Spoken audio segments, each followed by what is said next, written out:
Merci Michel, merci Françoise. Alors, je voudrais tout d'abord bien sûr remercier Françoise Laborde et Martine Serf pour cette invitation à ouvrir le colloque annuel organisé par l'association Égale. C'est une invitation qui m'honore et qui me met une certaine pression, pour tout dire. Je voudrais aussi dédier cette communication à mon ami Gérard Delfaux, cofondateur d'Égale, et surtout Gérard, à nos longues conversations au sujet de la laïcité, très longues conversations, au sujet de son ancrage humaniste et universaliste, de sa vocation émancipatrice, ça vous fixe le cadre de mon intervention, conversations qui ont nourri ma réflexion jusqu'à faire évoluer ma pensée, mes axes de recherche et peut-être même mon enseignement. Comme il m'est donné 2 temps de parole, ce qui n'était pas tout à fait prévu au départ, je vais dans cette première partie plutôt poser un cadrage un peu épistémologique de notre journée, et puis je dresserai le bilan dans la deuxième partie plus pratique. Alors, où sont les enjeux de l'enseignement de la laïcité ? Telle est la question à laquelle nous allons essayer de répondre aujourd'hui. Une enquête conduite par Johan Domé, un illustre inconnu, un de mes étudiants, enquête conduite auprès de 170 stagiaires de l'école du professorat de l'éducation de Montpellier, une enquête qui est encore en cours, mais dont l'analyse a débuté, tend à montrer, à ma grande surprise je dois dire, que l'attachement au principe de laïcité est toujours vif chez les futurs enseignants. Pour autant, quand on les interroge sur la signification de ce principe, surtout sur ses fondements humanistes et universalistes, ils ne sont pas toujours bien sûrs d'eux, voire très brouillons, et ne sont pas à l'abri de contradictions.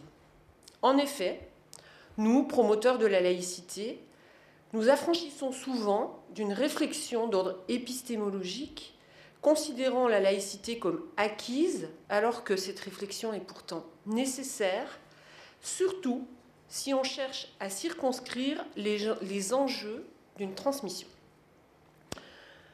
Donc, j'ai choisi d'interroger systématiquement le sens des mots, des formations professionnelles, je suis maître de conférences en littérature, évoqués pour soutenir le fond de mon discours. Le premier mot que je voudrais interroger, c'est le mot « enjeu ». On parle toujours des enjeux, on ne dit jamais ce que ça veut dire. Dans son sens propre, le mot enjeu désigne la mise que l'on est prêt à mettre dans le jeu, c'est-à-dire à risquer dans le jeu, et qui doit à la fin revenir au gagnant. C'est donc ce que l'on est potentiellement prêt à perdre, mais c'est surtout ce que l'on cherche à gagner et qui doit être bien supérieur à la perte, puisque les gagnants raflent en principe l'ensemble des mises. Qu'apporte cette définition à la question du jour ? Interroger les enjeux d'un enseignement visant à transmettre la laïcité implique donc de rechercher les éléments permettant de se demander, tout d'abord, quelle est la nature de ce jeu, hasard ou stratégie ?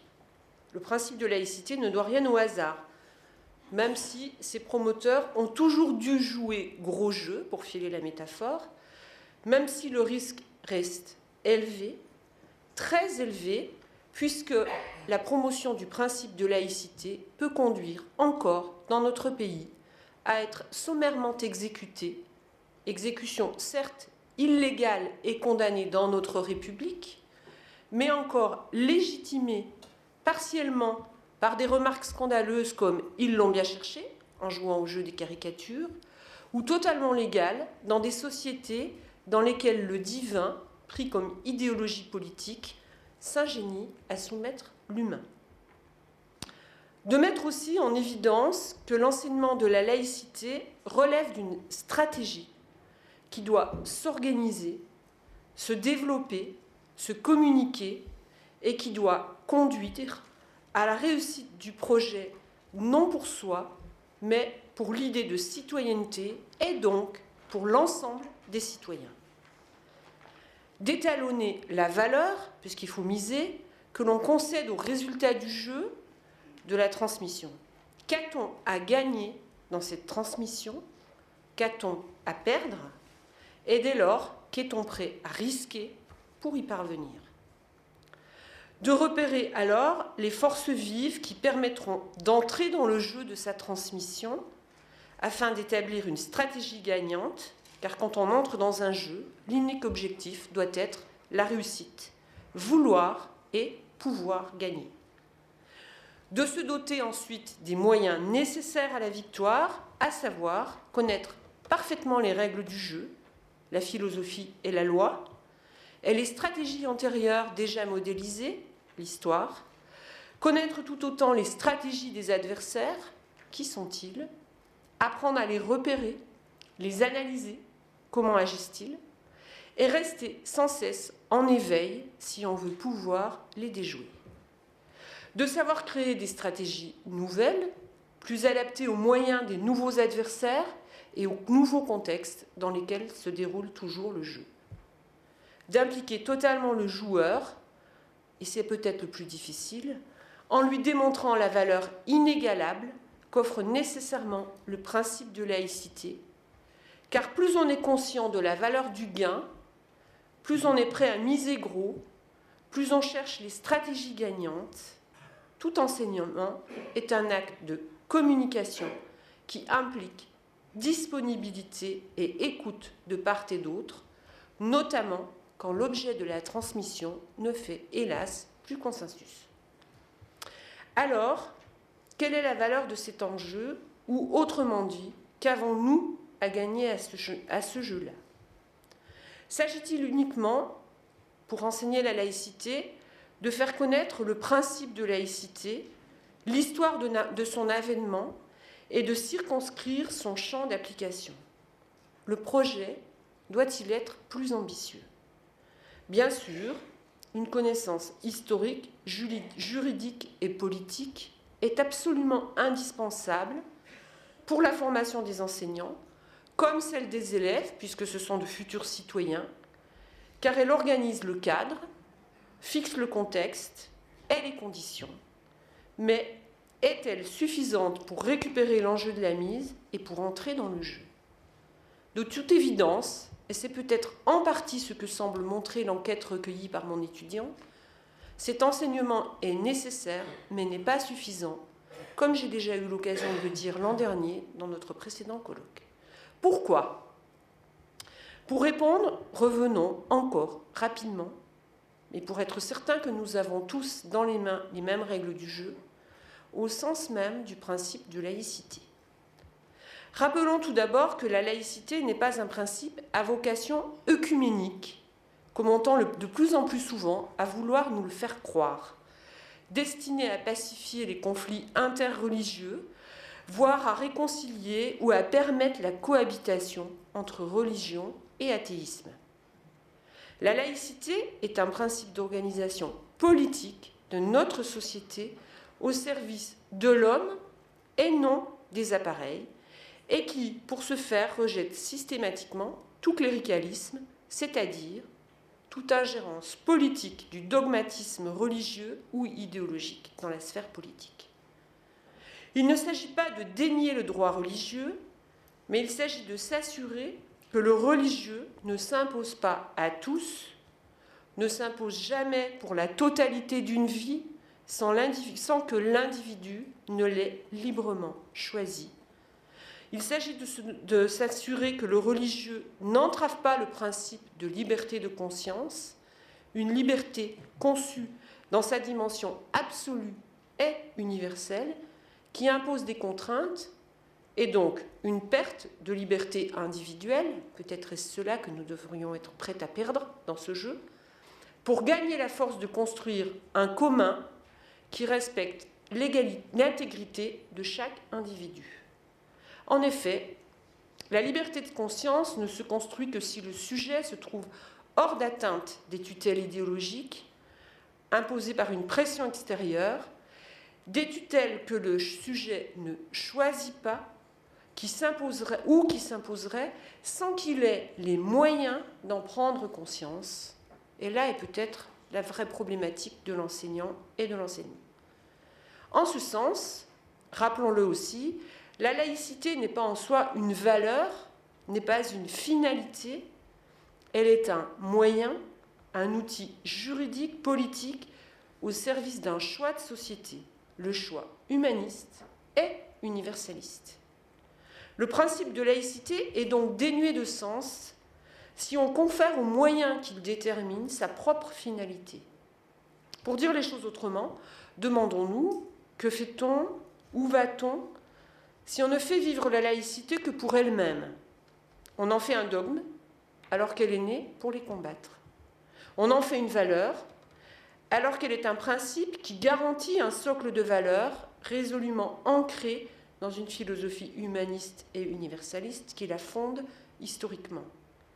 On en fait un point de dissension et de rejet identitaire, alors qu'elle s'est imposée pour l'égalité en droit et, pour citer Jaurès, contre les privilèges et les disgrâces.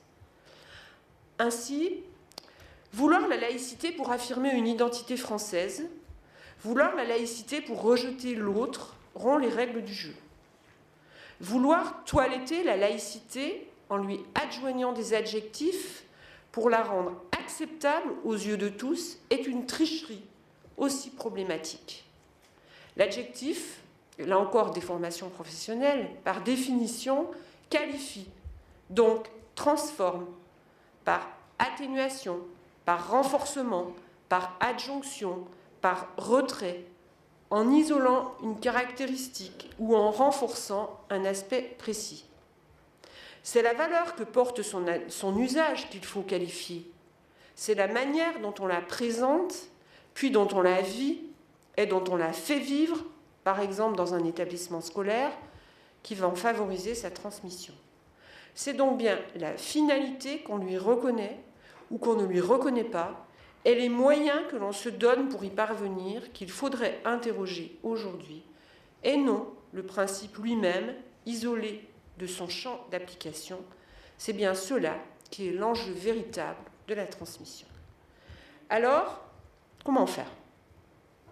Pour enseigner la laïcité, il est indispensable de la replacer dans ses fondements philosophiques, l'humanisme et l'universalisme. Sacrifions encore à cette manie de rechercher le sens des mots.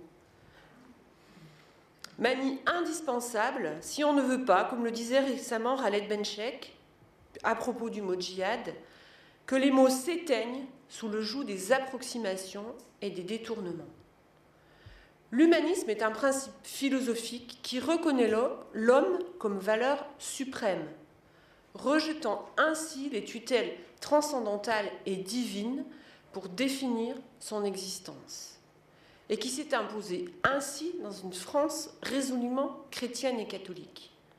De ce fait, l'homme, au sens général du terme, c'est-à-dire l'homme et la femme, est considéré comme un être doué d'une faculté de raisonnement et d'une sensibilité qui vont lui permettre d'œuvrer à son perfectionnement pour le bien de l'humanité. Le projet humaniste s'appuie sur une conception universaliste de la société. Il y a universalité parce que nous avons des caractéristiques génétiques communes qui définissent notre filiation, notre appartenance à l'humanité. Nous sommes unis parce que nous sommes tous des descendants d'Homo sapiens. Cette définition transcende l'être au sens de l'individualité pour retrouver son essence profonde, l'humanité. La philosophie humaniste n'est donc pas, comme je l'entends parfois, une philosophie naïve qui donnerait un blanc-seing à l'homme pour l'affranchir des obligations morales définies par les dogmes. Non, c'est une philosophie émancipatrice et libératrice qui considère que les obligations morales ne peuvent en aucun cas être dictées par une transcendance ou un dogme, mais doivent advenir afin de combattre la barbarie pour une plus grande humanité. C'est donc une philosophie qui porte dans son ADN l'idéal d'égalité en droit, car il n'y a pas de reconnaissance de l'universalité s'il n'y a pas de reconnaissance de l'égalité. Elle engendre l'idéal de fraternité, non pas d'une fraternité élective, horizontale, d'une fraternité clanique, utile, mais qui préside plutôt à la sympathie, à l'amitié, voire à l'amour, mais bien d'une fraternité à vocation universelle, celle qui reconnaît l'autre par son essence humaine, celle de l'indispensable empathie. Le projet humaniste ne peut donc se réaliser si le sujet n'est pas en capacité de réaliser un libre examen. Elle engage donc bien cette liberté absolue, cette liberté des libertés, comme le dit Catherine Kinsler, celle de la conscience. Liberté difficile à assumer car la conscience engage l'individu en totalité quand la transcendance permet un désengagement personnel au profit de la soumission à une doctrine. On le voit, l'humanisme est une philosophie qui parie sur la capacité de l'homme, donc, à se perfectionner, c'est-à-dire à progresser dans son humanité, à combattre la barbarie hors de soi, par le politique et le juridique, et la barbarie en soi, par la construction morale, comme le dit André Comte-Sponville. Utopie, me disent souvent mes étudiants, bien évidemment. Utopie réalisable, me demande-t-il? Oui, certainement. Sans espoir d'achèvement, si ce n'est en suivant le rythme lent de l'humanité, avec ses avancées et ses reculs, avec ses défis historiques. Utopie irréalisable dans la chronologie tempétueuse de l'existence individuelle, utopie universaliste et non individualiste.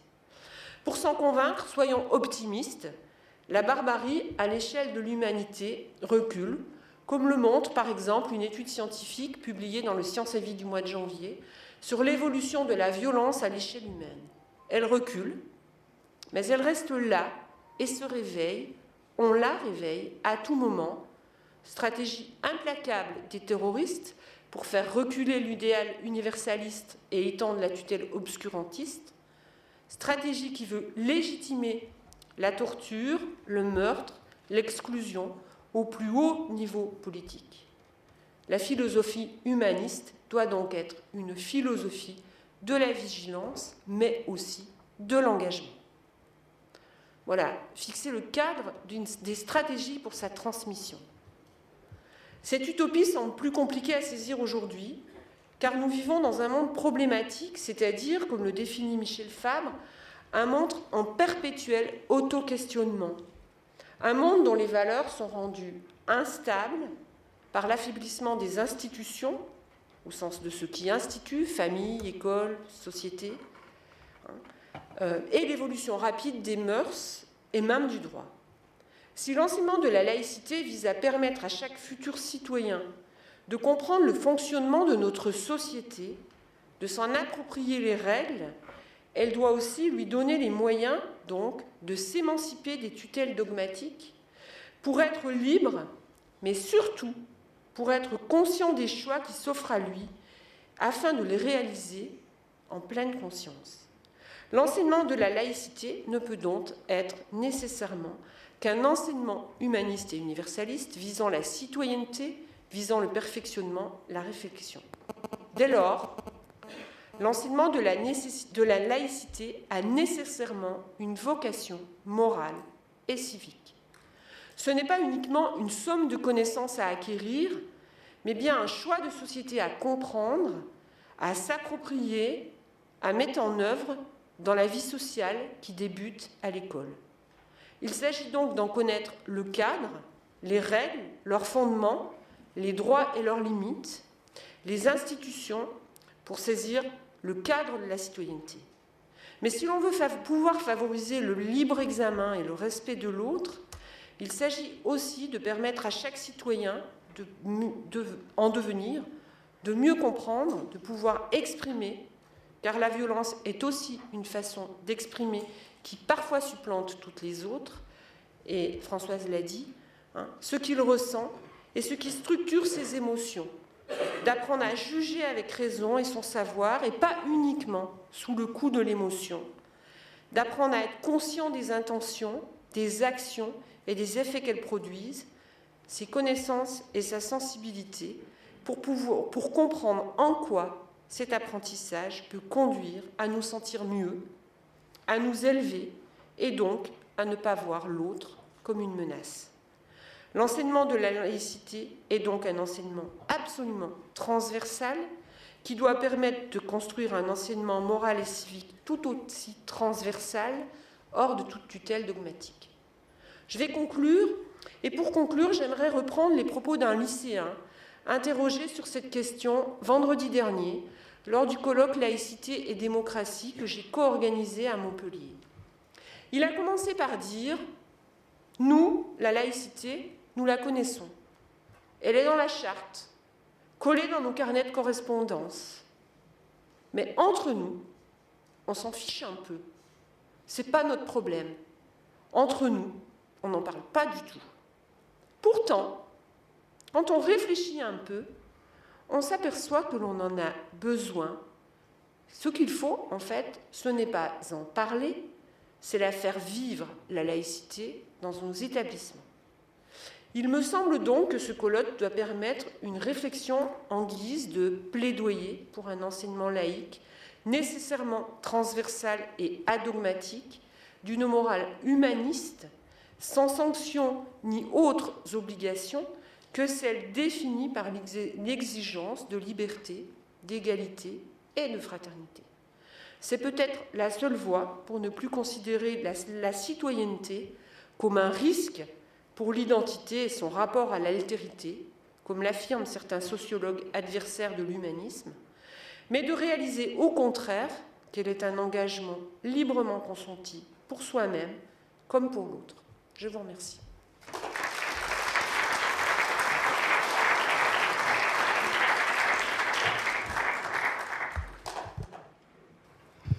Merci Agnès pour cet exposé brillant, mais surtout très riche. Je suis sans doute pas le seul à espérer avoir bientôt ce texte par écrit sous la main pour pouvoir le relire attentivement. Peut-être que nous l'aurons. Donc, comme d'habitude. Bien sûr. Agnès, dans sa conclusion, nous a dit que c'était bien de parler de la laïcité. Effectivement, elle l'a fait, comme je l'ai dit, de manière à la fois très brillante et très complète à mon goût, mais aussi qu'il s'agissait de la faire vivre dans les établissements. Et donc se pose la question, comment enseigner l'enseignement moral et civique à l'école? Est-ce un enseignement comme un autre? Faut-il mettre en œuvre des méthodes particulières pour le délivrer? C'est ce dont vont débattre les participants à la première table ronde.